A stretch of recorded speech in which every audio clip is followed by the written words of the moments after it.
San Luis Obispo Real Estate Podcast with the crew. Hal Sweasey, Bobby, Kelly, JT. How are you guys?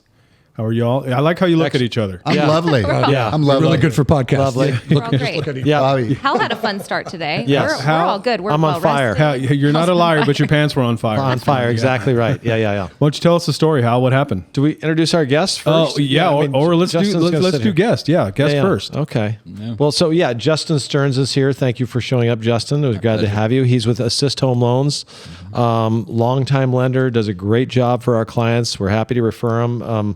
Tell people a little bit about your history and where people can reach you. Yeah, great. I've been in the mortgage business for over 20 years. I'm right here in San Luis Obispo, assisthomeloans.com. Phone number is 805-475-4900. And my background is I started at an internship in college with a mortgage company in Sacramento, UC Davis Economics, and been doing it ever since. So graduated, went to work for them, bounced around a little bit, and started my company here in SLO in 2016. How'd you come up with the name Assist? Bounced around. No pun intended. Bounced around. Here it comes. Yeah, okay. here we go. Like you got to tell the story here. Assist Home Loans. Assist Home Loans. So I was a collegiate basketball player, and I assist is like, dishing you the loan. My logo's a bouncing house like a basketball, and so it goes with who I am. Good thing it's not a bouncing check. Nope, right? It's not a bouncing Okay, check. good. Yeah. Nope. Our checks go through. I like So that. when you were playing in college, what felt better to get a hoop yourself or to get an assist? An assist for sure. Yeah. Magic Johnson over here. Yeah, it's always, and I'm a big Denver Nuggets fan, so the Joker's my favorite player, and he's like the best passing center of all time. Yeah. All right. So Nice. Yeah. I knew I liked you. yeah. Hey, There we a go. basketball story here. Yeah. So good. We're glad to have you here. Thank you. So this morning we had, I get up early, it's 5 o'clock and power's off. And I go, alarm clock's off. And then I go, smells smoky. All right, that's not a good sign. And I look around and get a couple of flashlights out. And so the hillside is on fire behind my house. And probably 20 minutes and a half hour later, the police are knocking on the door and they were nice enough to say, hey, it's coming your way. And it's like, I said, can you see it? Not really. So went and drove around and the whole neighborhood got ready and we had our car loaded up and I was trying to decide, what to take and what not to take. And fortunately, I called John. He got me ready, but it died down. But, everybody had left the neighborhood by 6:30 in the morning and I just came in. I haven't shaven today, but, we're here. But it puts you on notice, like what do you need to think about? And I think that's something that's could be helpful for everybody. Right. Got your adrenaline going early this morning. Yeah, I get up early. Let's go. Who was the first one that texted you, Hal, to make sure you're okay? From the office, James. Yeah. Making sure you're good. Yeah, his Making lovely sure wife said, "Hey, there's a fire on the news, James. She just should wanted- check on Hal." He's like, "What?" She wanted to make sure I have a paycheck still. Yeah. My friend Joe actually texted me first thing in the morning. He says, "Hey, there's a fire in your area," and I kind of figured. Yeah. But I assumed he saw it on the news, which I didn't know how to find that on my phone. So. Oh, But yeah, I drove a couple blocks away, looked up by General Hospital on the hillside. That thing was, and I went, okay, we better That'll pack wake you up. just in case. Anyway. Yeah. Make sure you got fire insurance. General Hospital's older. I mean, not. Where's General Hospital? Yeah. Where's? Oh, it's Johnson and Sydney. Okay. It's not General Hospital anymore. It's across from French? Well, French is here. General's at the top of Sydney where Bishop goes up. Yeah. Oh, and there then is the a General probation department's up there and up there. You know where the probation department is, right? What is that? There's a good That's a hike different right there story. at the top of that. Yeah. That goes up to Up the Sydney Hill. Yeah, there you Yeah. go. So it wasn't actually Sydney. I take that back. It was Bishop Street. Yeah. All right. So enough about my morning. Yeah. Well, Let's talk about something more fun. That's a great story. Yeah. All right. Well, we have a guest here. I'm sure we have a topic. What are we going to talk about? Well, I think mortgages, what's happening, we didn't really talk about this, but so what are you seeing like in the mortgage rate things? We hear a lot about rate adjustments, rate drops, that sort of thing, interest rate drops. We're definitely in a downward trending environment in rates, which is great. We've seen a really volatile year in 2023. Where we tested kind of lower rate environments for a little bit, but it seemed to always jump back up. And right. So I think that right now what we're seeing is a little bit lower trending rate environment. We're seeing like CME Group has the federal funds futures at about a 94% chance right now for the September Fed funds meeting for a quarter to a half drop in the Fed funds rate. One thing people don't get is that doesn't relate to a quarter to a half in actual interest rate. What that does is it sets the money that banks trade with between each other, but it does trickle down into the rest of the rates. But bond traders, which mortgage rates are based on, are smart. They're working ahead of that figure, and so we're already seeing kind of the benefits of that prediction right now. And we're starting to see kind of a holding interest rate environment, definitely in the 6s versus the 7s. And I think the average 30-year fixed at the moment is under 6.5 right now. Okay. So That's a good improvement. that's a very good improvement. What kind of activity have you seen in your business the last few weeks as that rate has started to trickle down a little bit? Are you having more people on apply? on the short run, refinance applications nationwide are up 35% right now, and since that drop began. Refinance. 35%. Wow. Yeah. So, the people that got rates in the 3s and 4s aren't refinancing, of course, but Right. there are debt consolidation opportunities if people have other debt where it does make sense. But the people that bought from I would say around April 2022 through the end of 22 Right. are really in the highest interest rate tier and category. And then the volatility throughout 23 landed some people in that mid 7s range as well. So those people are definitely in a position to benefit from a rate and term refinance. How often can you do a refinance? Well, technically you can do it immediately if the rate, is good enough to benefit you, but there's always a cost perspective to Right. improving your rate, a transaction cost. So, there's different strategies with refinancing to get a lower interest rate without paying a lot in cost, or maybe deciding that you want to lock in the lowest rate you can get and pay the cost. In this environment, we just kind of started that downward trend.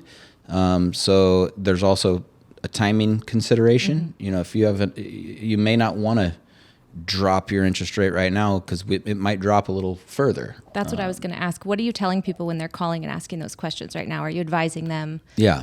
to wait it out? We see them kind of continue to slowly go down, or what? My personal strategy and thought process for most people, and everybody's individual situation needs to be looked at because they have different personal things going on. But in general, I would say if you can refinance and save money without cost, meaning that the yield on the rate is going to eat up the transaction cost and you can benefit. We run a cost benefit analysis. If you can benefit day one with no recoup period, why not do it?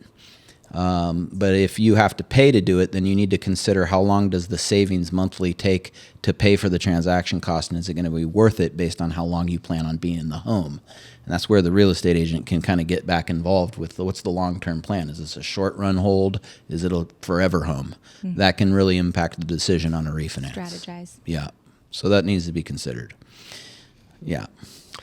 Wow. I'm blown away. 35% increase in refinance. Okay. He hasn't moved on. Yeah. No, in- 7.5, but you're at that's surprising. 7.5 to 6. That's refinance application volume. Right. Of Yeah. course, 35% on a very low number for a while, right? Correct. It's been historically really low, like north Yeah. of 90% purchase application versus refi in 2023. And Yeah. usually it's different. It's usually like a 60 to 40 split. That makes sense. Yeah. 60% purchases. Yeah. Yeah. Okay. So we have a change with the NAR ruling and how business is conducted, and a few things, and one of them being that a buyer now is getting involved somehow in terms of what a commission an agent pays. Now, we feel and we see that most likely it's still going to be the seller doing that because they're going to do everything they can to attract the buyers and make it easy for them to purchase. But the fact that at some point, when you make your offer, the buyer and the agent have to figure out how they get paid. So they're going to write it into an agreement.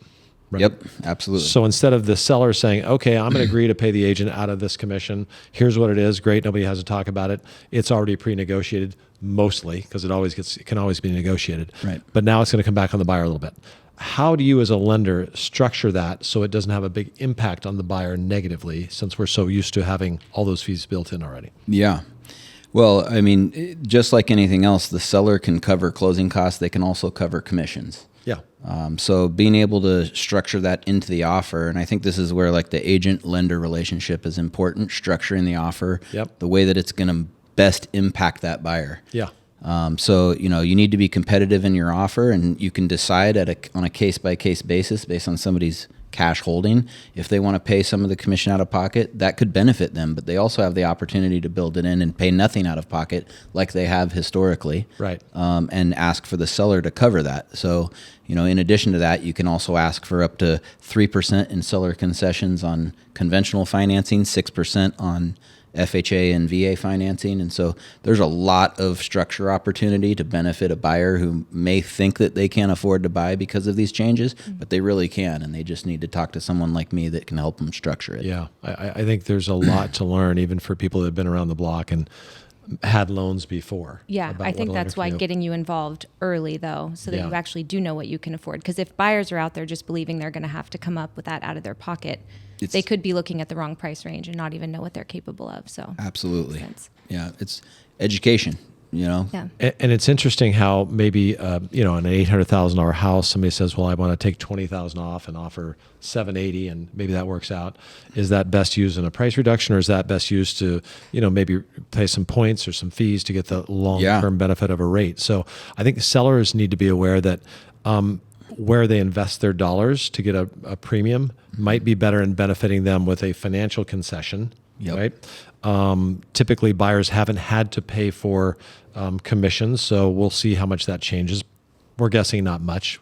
I don't think it's going to change at all. Probably not much at all, right? That's my a big opinion. deal. But then you saddle it with high insurance costs and other things that are going on. Yeah. So I think sellers have to be cognizant of the fact that the easier they can make it for a buyer, hey, maybe I've painted my place, I've invested in painting, condition, offering out a concession that we now call it. Right. So how does that change on your end as a lender? So if somebody says, boy, I've got a great job, I make tons of money, I can borrow all I want, but I haven't saved a lot, but I want to get into a house, I need all the help I can get. What is the maximum does that look like where you can get help from a seller, where a seller can still get a good price and allow the buyer to buy? Yeah, I mean, again, every situation's unique. So you got to look at what's best for that client and the structure and their offer, and also being competitive. But, to your point on the seller concessions, they're usually going to be more impactful to the buyer than a price reduction is going to be in terms of the monthly payment. Yeah. And they're usually used in a buy down situation. Those discount points are also tax deductible to the client, to the buyer. Yeah. So there can be a dual benefit that's there for them. And that can be the best way to do it. What happens, potentially the seller gets a higher price as well, right? Without having to make that price reduction. So, there's a lot of different ways to structure that. There's also temporary buy down options, which can reduce the monthly payment for that buyer in the first year, 2 years, or even 3 years. We have a 3-2-1 buy down. And so it can really be used in a variety of different ways. And I think identifying what's best for the client when they talk to me is one of the key factors of that pre-approval stage that says, what's your max price range? What are your expected payments and costs and cash out of pocket to buy? And also, how do we use these seller credits when they're negotiated to the best possible way for that client? Yeah. So, options is, I think, the key point here. These people have options that they don't know about. Right. And you're good at showing them on paper, like, hey, this is plan A, plan B, plan C, and what it means for them. I think it's really helpful. Yeah. So it really sounds like you're intimately involved with your mutual client, the buyer, with the real estate agent, and you work hand in hand with your agent, right? I mean, am I reading that right? My personal business that's absolutely true. Yes. Okay. It's very rare where I just get a contract and say, hey, do the loan now. Yeah. I usually am working with those people and trying to help educate not only newer agents, but also buyers as to why it's important to get the financing out of the way up front. And I think you've seen this, Hal, because you've been a listing agent on many deals that I've done, but being able to structure the offer in the most competitive way possible means you have to be prepared. Yep. If you're not prepared, you may not be able to write faster than a 30-day close. But if you're prepared, you might write a 17 or even a 14-day close with me, and I can perform. That's going to make you more competitive against the market. Yep. And you're going to be able to effectively communicate to the listing agent why you structured it, why you're asking for the credits you're asking for from the seller. And when the story makes sense, the seller can wrap their head around it and not get turned away from a certain request, because they understand that the net number is still the same, but there's a reason we're asking for this, and this is why. Yep. So I was watching or listening to a podcast last week from a national from a broker who's known nationally, and I figured I'd just sit in to see what he has to say, even though we would never use him here in California. But he was talking about how great mortgage brokers communicate with the listing agent. I just heard you talking about that. Yeah.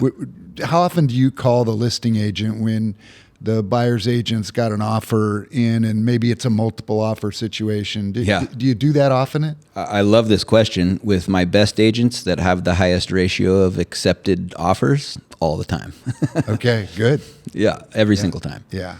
It just shows the listing agent that we're prepared and that the proper due diligence has been done, because we've all been there on the other side. Not me, but real estate agents have, where you get a pre-approval letter that was just issued because somebody was at a soccer game and they didn't do the right homework.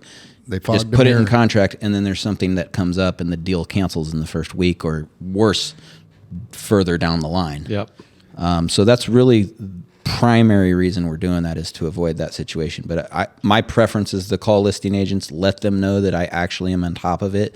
My letter is just a piece of paper. It's got disclaimers on there, but if you hear from me and it's like, hey, I've run the credit, I know what the income is, and I'm going to perform, it's a much stronger situation. I think it gives you a leg up. And on your end, Hal, like I heard this on the same podcast, and I know you and I've talked about this before, that sellers really want two things. They want to know, price, or more importantly, their net. Right. And they also want certainty. Yeah. And so what I'm hearing from Justin is his phone call impacts both of those main issues to the seller, and more importantly, the certainty part. Oh, it certainly stands out. I mean, your doctor doesn't give you your test results with here's a piece of paper. They're just describing it. So to have someone, especially that locally, if we don't work with a buyer, but you're coming to my seller, my job is to make sure they're doing a good job. And, him calling makes all the difference in the world. Mm-hmm. It stands out. There's just so much that comes with communication that it's easy to get lost these days. People don't pick up the phone, or the human element. The human element, right? Exactly. So I don't know that AI is going to replace that. We'll see. But at the end of the day, that makes such a huge impact. But if you've got two competing offers, Hal, and they're very similar, right? And the one mortgage broker never reached out to you, and Justin reached out to you and gave you more information. You relay that to your seller. So your seller, therefore, is more likely to choose that buyer, right? Oh, I mean, that's the bottom line. It gives me confidence, which I share with them. Yeah. If I'm confident, they're confident. They rely on me. Which offer, what reasons, those all matter. Mm-hmm. Yeah, it's a big deal. Hey, Hal loves this, Justin. When I challenge him to do this, and that's predict the future, right? He loves it when I do that to him. So you're going to love it when I do it too. You're going to love it. And it's recorded, so we'll hold it. Yeah. And we've got you on tape. Hold me accountable. So, and I know this from one of our agents sharing this story with me. You guys were working with a mutual client in the last couple of weeks, and the client was thinking, I'm a buyer 6, 8, 10, 12 months from now. And after meeting with you, they're now out looking at houses. So this notion of I'm going to wait for interest rates or prices or both to go down. I'm going to wait to see what happens in the November election. What's your thought around waiting in the real estate market?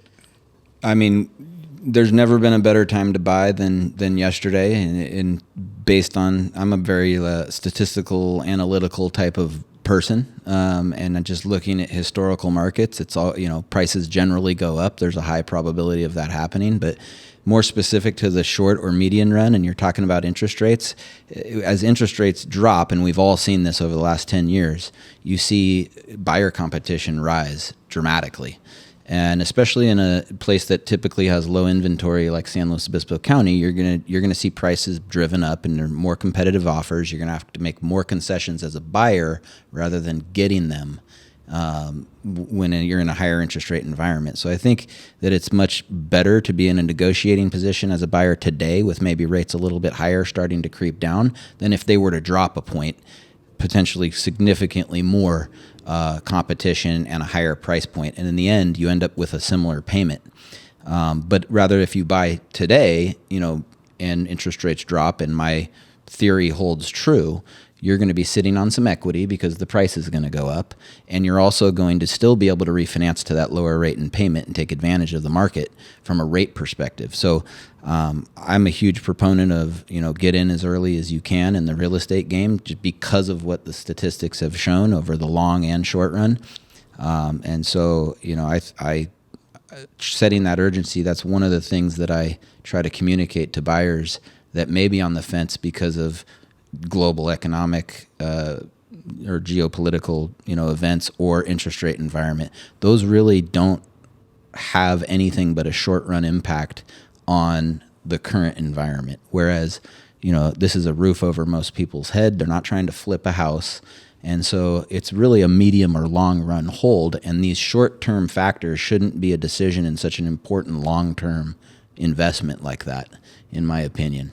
And that's what the stats back up and what the data backs up. Your professor at UC Davis who taught you Econ 101 would be very proud of you with that answer, I think. You must have gotten a good grade in that class. Yeah, it was okay. I can't quite remember. But Yeah, right? I don't know. Oh, that's great. So we played this game a couple years ago with Jay. Mm-hmm.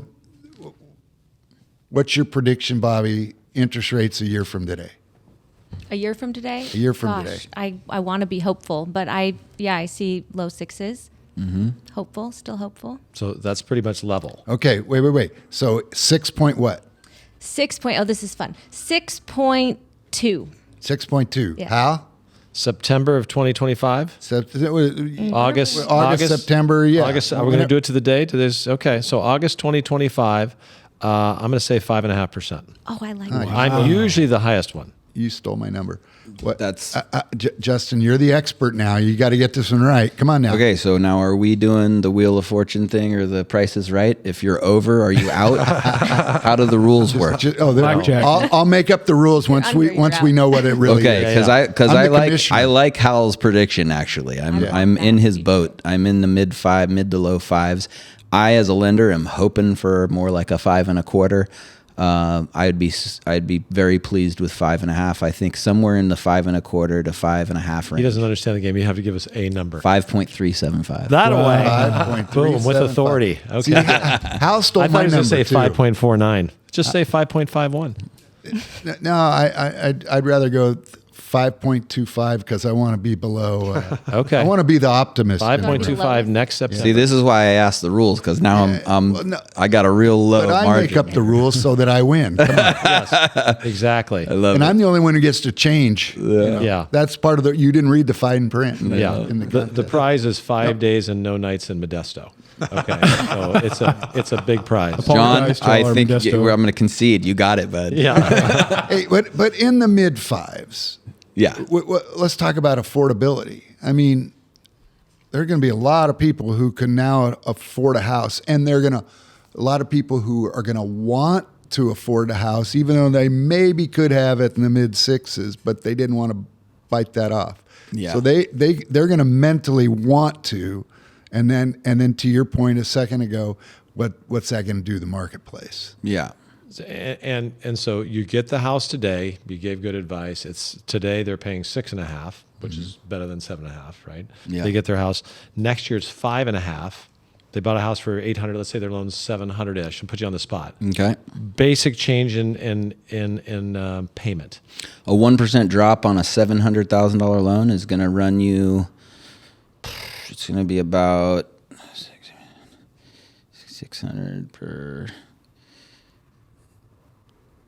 Man, that's going to run you. About 600? It's going to be more than that. More than In savings. Yeah, it's going to be more than that. I think every 1,000, based on a base metric on 700. Yep. Every $100,000 is going to run at the 6.5 rate. Is going to run somewhere in the 6.25 to 6.75 a month range, payment wise. Mm-hmm.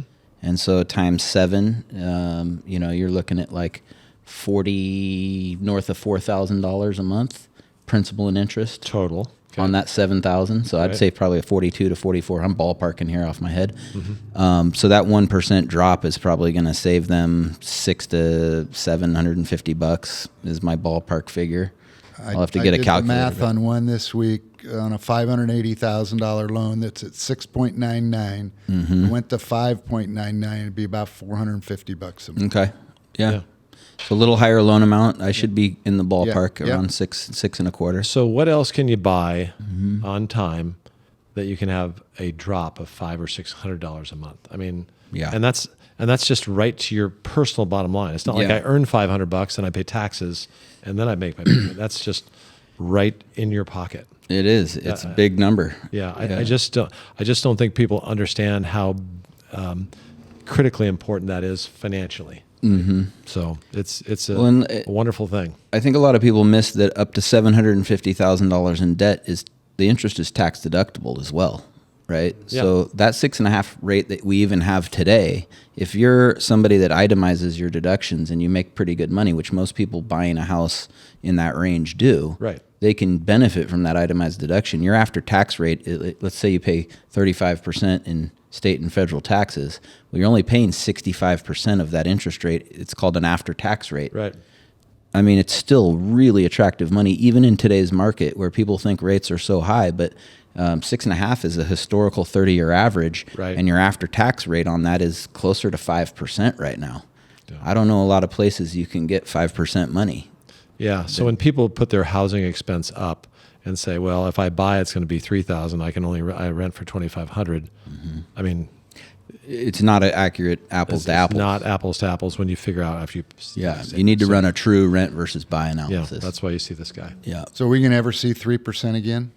I don't think so. Okay. I think best case low 5s, high 4s. So if we get to where any of us guessed in the mid 5s next year, we should be dancing on the table, huh? That's historically a very low interest rate. Hello. I agree. Yeah, really low. Yeah. So hey, we're just about out of time here. Yep. So Hal, you wanna take us out? Well, Justin, again, as we finish up here, how do people reach you? Give us that phone number and website, whatever you want. Yeah, it's assisthomeloans.com. Assisthomeloans.com. Yep. Okay. Company phone number is 805-475-4900. Okay. And you can call or text that number. That's the best way to get me. Okay. Mm-hmm. All right. Yeah.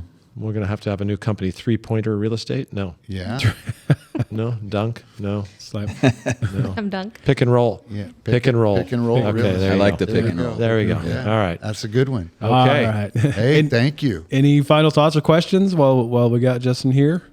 Go once, going twice. That was it. Thanks for having me, guys. That was I appreciate you giving me the opportunity. Yeah. Thank you for being Awesome. here. That was the most bro move. That was right. It's a bro fest in here. Yeah. I've never Are seen we still you fist filming bump. this? Are we still I've filming? never seen you fist bump Bobby Unfortunately, after. yeah. Yeah. He had to. He was like, I just gave him one. Now she's awkwardly staring. Give the guy some credit. It wasn't a chest bump. Yeah, right? Yeah. Exactly. And on that note, thank you very much, everybody. Justin, again, thanks so much. We will talk to everybody next week. Thanks, guys. All right. Thanks, James.